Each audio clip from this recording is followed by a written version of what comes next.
એટલાના ઝાપા બેન લઈ જઈને શેમાડાની બહાર મેં ભુવન પાણી પીવડાવ્યું હોય નકર સવારમાં હરી 6 વાગે કોઈ આવે નહીં. અને આજે ભોગાના રૂપે સાક્ષાત દર્શન આપીને જઈએ. બાકી વસ્તીના રજૂ એમ જ છે સિકોતર અમારું કામ કરતી નથી. પણ સાચા મનથી જો મેં આહુડું પાડે અને સવારમાં જો પાર ના પાડી લો તો સિકોતર ના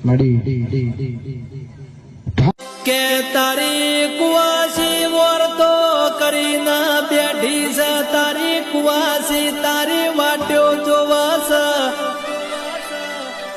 તારી કુવાસીની વારે તું નહીં આવે તો એ જગતના દુનિયા તારી કુવાસીના મેણો મારશે માં.